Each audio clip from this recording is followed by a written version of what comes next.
Former Prime Minister Datuk Seri Najib Razak says it was his wife Datin Seri Rosmah Mansor and not him who had purchased 3.3 million ringgit worth of jewellery in Italy. Najib had previously testified that he made the purchase from luxury jeweller Di Grisogono in August 2014 for the wife of Qatar's ex-PM Sheikh Hamad Jassim Jaber Al Thani. The transaction was charged to his M-Bank credit card. However, during the course of his cross-examination today, Najib said that while he recalled making the purchase, he did not know much about it as it was made by his wife. This came to light after he testified that the 3.3 million ringgit purchase was a single piece of jewellery, when it was revealed by the prosecution to be 10 separate items as listed on his bank statement.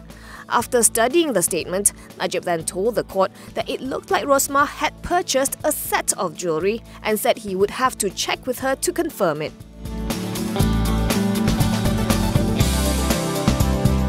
The Malaysian Communications and Multimedia Commission, or MCMC, will award the spectrum bands for 5G rollout in Malaysia by the third quarter of this year.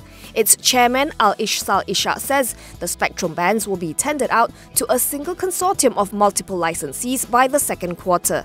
This approach is intended to lower the capex by minimizing costs and prevent the duplication of infrastructure at a time when improvements in 4G networks are continuing. The process of tender or 5G beauty contest will be done via open tender, he said, adding that the details and criteria will be revealed later.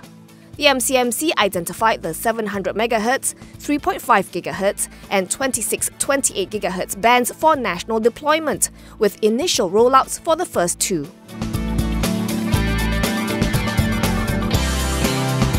Finance Minister Lim Guan Eng says the government has achieved its 2019 fiscal deficit target of 3.4% of GDP. Putrajaya had aimed for 52 billion ringgit of net direct debt last year under the 2019 budget, down from 53 billion ringgit or 3.7% of GDP in 2018. The funds were to be used for development expenditure, such as roads and infrastructure for the public. According to Bernama, Lim also announced that the government collected 27.6 billion ringgit in SST revenue, surpassing the target of 22 billion ringgit in the budget.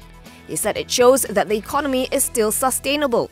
This year, the finance minister says the government is aiming to collect 27.5 billion ringgit in SST revenue, although he is optimistic that the final figure could be higher.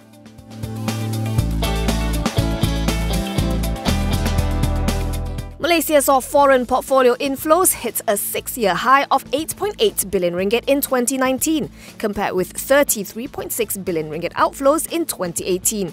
This is after a second straight month of inflows in December, amounting to 7 billion ringgit. UOB Global Economics and Market Research said this was thanks to higher demand for Malaysia's government bonds. It said strong foreign purchases worth 19.9 billion ringgit were more than enough to offset foreign outflows of 11 billion ringgit from the equity market. As at end 2019, it said foreign shareholdings of government bonds rebounded close to the pre-general election high of 24.3%. Conversely, foreign ownership of local equities slid to its lowest level in more than 2.5 years at 22.6%. Reflecting the record foreign portfolio inflows, higher current account surplus and sustained net FDI, Bank Negara's foreign reserves ended 2019 at a 5-year high of $103.6 billion or 424 billion ringgit. That's enough to finance 7.5 months of retained imports and is 1.1 times short-term external debt.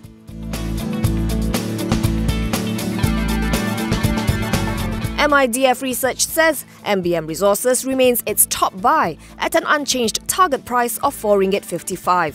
The research house points out that at just 7 times FY20 forecast earnings, coupled with an attractive 6.7% yield, MDM remains a cheap proxy to Perodua's volume expansion and the spillover on its parts manufacturing and Perodua dealership units. The note by MIDF research analyst Hafriz Hazri comes a day after the launch of Perodua's 2020 Beza facelift. It is the most affordable sedan in Malaysia to be equipped with auto-emergency braking, which Hafriz believes should help Perodua keep up with Proton, which has been doing the same in the past year for its A and B segment models. The Beza aside, Perodua is also due to roll out its new B-segment SUV in FY20, which he says could be a key catalyst for MBM.